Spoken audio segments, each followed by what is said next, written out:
샬롬, 잘 주무셨습니까? 하나님께서 우리에게 또 새 아침, 새 생명을 주셨습니다. 하나님과 함께 오늘 하루 승리할 수 있길 원합니다. 고린도 후서입니다. 이제 고린도 후서 말씀을 우리가 보도록 하겠습니다. 1장 23절에서 2장 17절입니다. 2장 17절까지 11절까지만 2장 11절까지만 보겠습니다. 봉독합니다. 내가 내 목숨을 걸고 하나님을 불러 증언하게 하시게 하노니 내가 다시 고린도에 가지 아니한 것은 너희를 아끼려 함이라. 우리가 너희 믿음을 주관하려는 것이 아니요 오직 너희 기쁨을 돕는 자가 되려 함이니 이는 너희가 믿음에 섰음이라.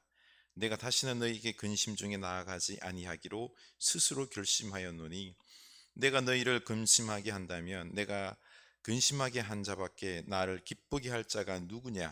내가 이같이 쓴 것은 내가 갈 때에 마땅히 나를 기쁘게 할 자로부터 도리어 근심을 얻을까 염려함이요 또 너희 모두에 대한 나의 기쁨이 너희 모두의 기쁨인 줄 확신함이로라. 내가 마음에 큰 눌림과 걱정이 있어 많은 눈물로 너희에게 썼노니 이는 너희로 근심하게 하려 한 것이 아니요 오직 내가 너희를 향하여 넘치는 사랑이 있음을 너희로 알게 하려 함이라. 근심하게 한 자가 있었을지라도 나를 근심하게 한 것이 아니요 어느 정도 너희 모두를 근심하게 한 것이니 어느 정도라 하면 내가 너무 지나치게 말하지 아니하려 함이라. 이러한 사람은 많은 사람에게서 벌받는 것이 마땅하도다. 그런즉 너희는 차라리 그를 용서하고 위로할 것이니 그가 너무 많은 근심에 잠길까 두려워하노라. 그러므로 너희를 권하노니 사랑을 그들에게 나타내라. 너희가 범사에 순종하는지 그 증거를 알고자 하여 내가 이것을 너희에게 썼노라. 너희가 무슨 일이든지 누구를 용서하면 나도 그리하고 내가 만일 용서한 일이 있으면 용서한 그것을 너희를 위하여 그리스도 앞에서 한 것이니 이는 우리로 사탄에 속지 않게 하려 함이라. 우리는 그 계책을 알지 못하는 바가 아니로라. 아멘. 오늘 말씀을 보면 참 목회를 한다는 게 어렵다는 생각이 듭니다. 사도 바울이 고린도 교회를 향하여 사랑하기 때문에 하고 싶은 말도 못하고 참고 기다려줍니다. 뭐 감정에 휘둘려서 막 말하는 것이 아니라 참고 기다립니다. 사실 고린도 교회는 바울이 개척한 교회입니다. 그래서 사랑이 큰 만큼 누구보다도 개척자로서 고린도 교회를 향하여 막 하고 싶은 대로 강압적으로 명령하고 주관할 수가 있습니다. 그럼에도 안 합니다.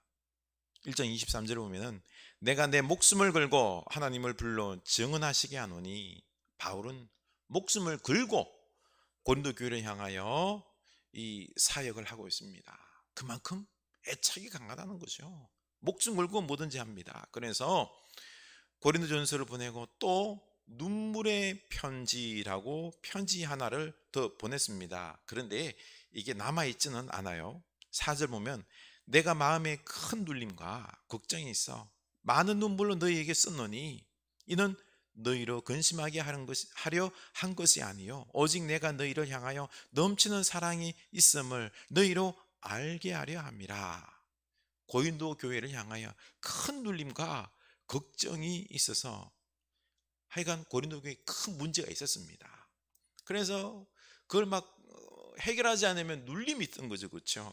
그래서 눈물로 책망의 편지를 썼던 겁니다. 고린도전서를 보면은 고린도 교회가 분열했습니다. 서로 팔을 나누어서 비방하고 싸웠습니다.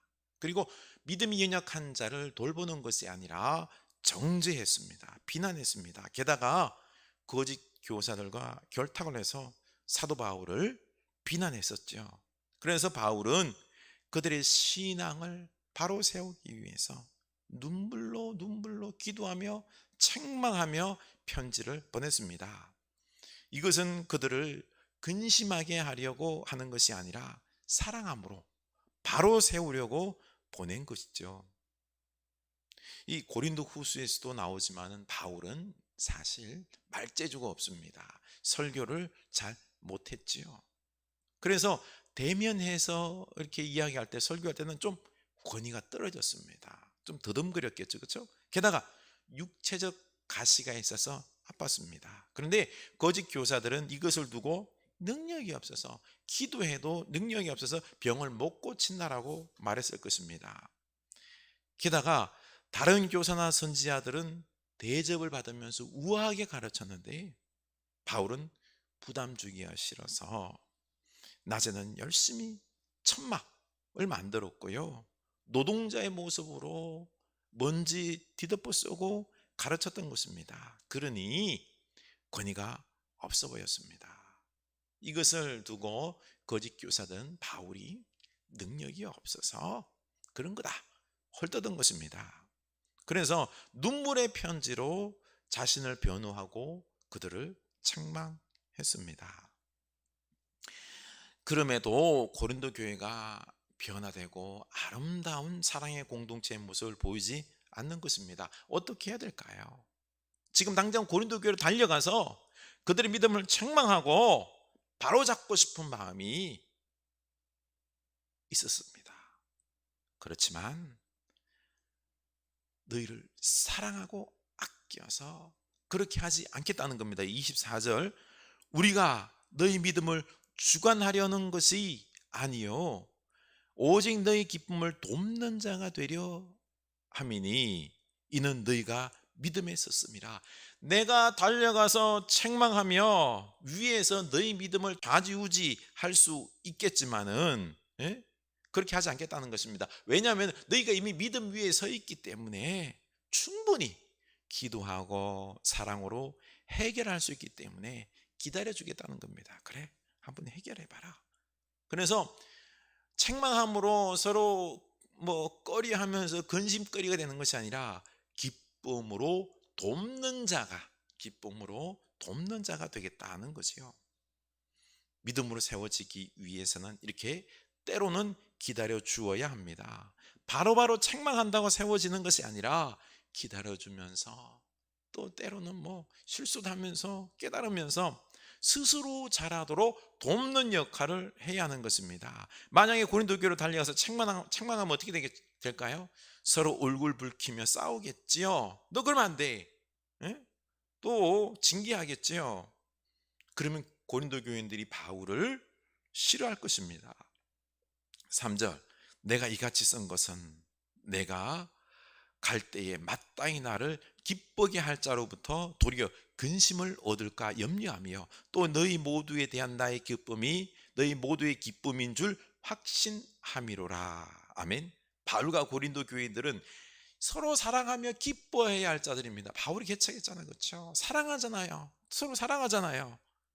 그래서 내가 쪼르르 달려가서 이거 잘못했다고 바로바로 책망함으로 관계가 틀어지고 서로 근심거리가 되기보다는 기다려줌으로 서로 잘 해결해서 신앙도 잘하고 또 서로에게 기쁨이 되기 위해서 기다리겠다는 겁니다.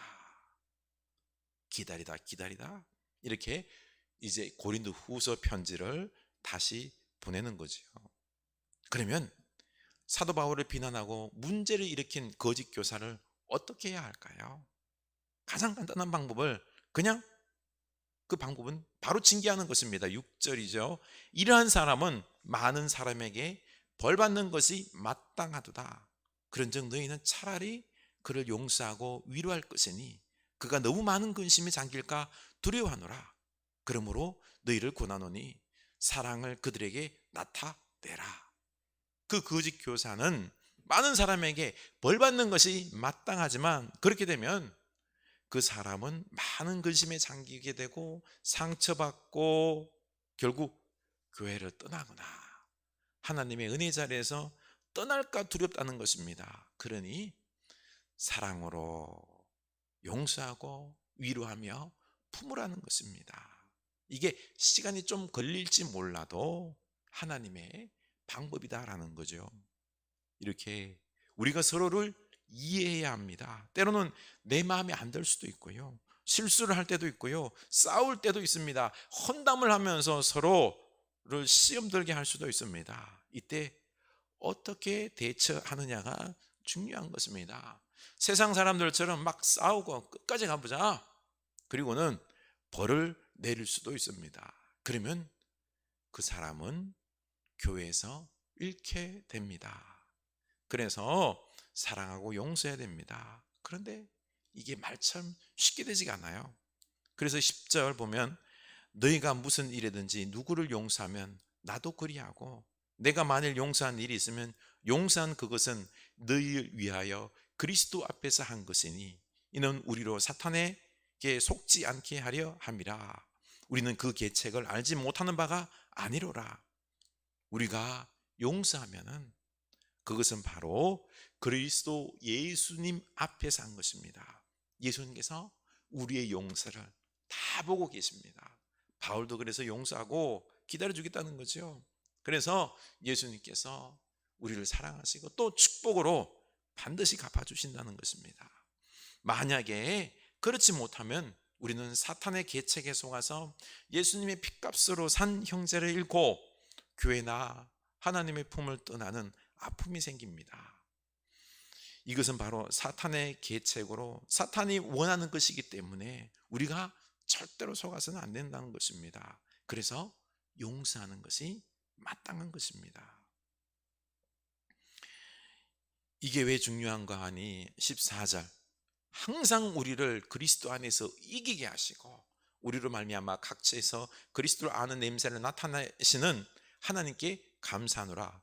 이렇게 용서하고 기다려주고 사랑하는 것이 항상 이기는 것입니다. 항상 이기는 것입니다.